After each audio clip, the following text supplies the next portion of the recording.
बिस्मिल्लाहिर्रहमानिर्रहीम। अस्सलामु अलैकुम वरहमतुल्लाहि वबरकातुहू। आज की हमारी गुफ्तगू नमाज आयात के मुतालिक है।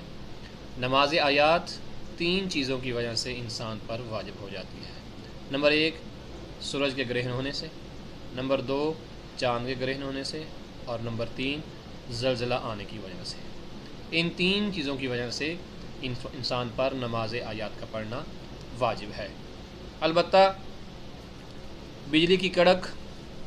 बादलों की गर्ज, सुरख या स्याह आंधी के आने की वजह से, या कोई और आसमानी निशानियों की वजह से, या ज़मीन की कुछ ऐसी अलामात, मसलन ज़मीन का ज़मीन में धंस जाना, या पहाड़ के टुकड़े हो जाना, पहाड़ का गिर जाना, या इसके अलावा हर वो चीज़, चाहे वो आसमानी अलामत हो या ज़मीनी हो, जिसकी वजह से इंसान के ऊपर खौफ तारी हो जाए, इंसान खौफज़दा हो जाए, तो फ़ुक़हा फरमाते हैं उन तीन चीज़ों के अलावा ये जो अलामतें बयान की गई हैं, इनमें भी एहतियात मुस्तहब ये है कि इंसान को नमाज एहतियात पढ़नी चाहिए, लेकिन वाजिब नहीं है। वाजिब पहले ही तीन सूरतों में है। इसके अलावा एक शख्स कि जिसके ऊपर कई नमाज आयात वाजिब हैं, मिसाल के तौर पर 3-4 दफ़ा उसने सूरज को ग्रहण होते हुए देखा, या 3-4 दफ़ा उसने चाँद को ग्रहण होते हुए देखा और नमाज आयात उसने ना पढ़ी, 4 नमाज आयात वाजिब हुई या 10 नमाज आयात वाजिब हुई, तो जब वो उनकी कज़ा करना चाहता है तो एक तो हर एक के बदले में अलहदा करेगा, लेकिन वहाँ ये मुअय्यन करना उसके लिए ज़रूरी नहीं है कि अब मैं जो नमाज आयात पढ़ रहा हूँ, ये जो सूरज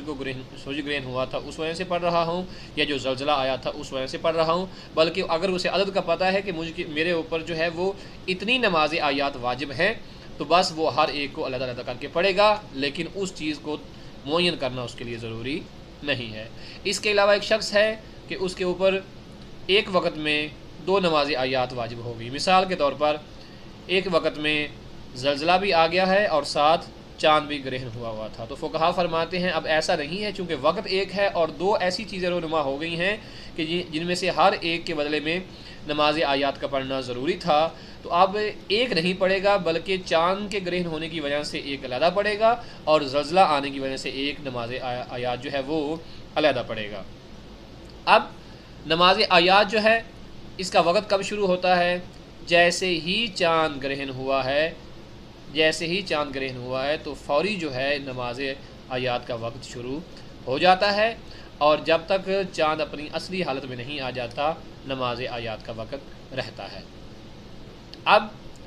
नमाज आयात को पढ़ा कैसे जाए? नमाज आयात के पढ़ने का तरीक़ाकार ये है कि इसकी 2 रखते हैं, और नमाज आयात को 2 तरीक़ों से पढ़ा जा सकता है। 2 रखते हैं, और पहला तरीका ये है इसका कि इंसान अलहम्द शरीफ की तिलावत करे पहली रकत में, जब वो नियत कर लेता है, तकबीर कर लेता है, उसके बाद अलहम्द पढ़े, और अलहम्द के बाद किसी एक पूरे सूरे की तिलावत की जाए, फिर रुकू में चला जाए, रुकू में जाने के बाद फिर सर उठाए, फिर अलहम्द पढ़े, फिर एक मुकम्मल सूरा की तिलावत करे और रुकू में चला जाए। इस तरह से वो 5 रुकू अंजाम देगा, और दूसरी रकत को बेऐने ही पहली रकत की तरह अंजाम देगा। दूसरा तरीका नमाज आयात का जो है वो ये है कि इंसान अलहम्द पढ़े, अलहम्द पढ़ने के बाद किसी ऐसे सूरे का इंतखाब करे कि जिसके 5 हिस्से हों।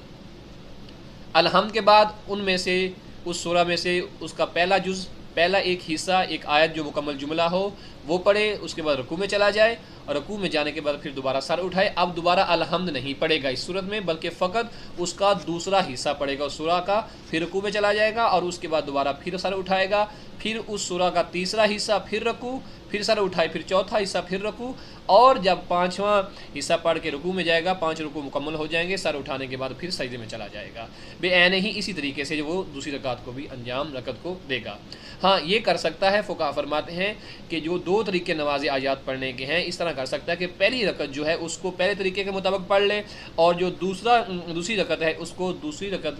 को जो दूसरे तरीके के मुताबिक अगर वो अंजाम देता है, फ़ुक़हा फरमाते हैं कोई हर्ज नहीं, वो ऐसे भी अंजाम दे सकता है। खुदा आले मोहम्मद की अज़मत के सदक़े हम सब के गुनाह माफ़ फरमाए, हमें इल्म व अमल की तौफ़ीक दे, और हमें आले मोहम्मद की शफ़ाअत नसीब फरमाए बिरहमतिक या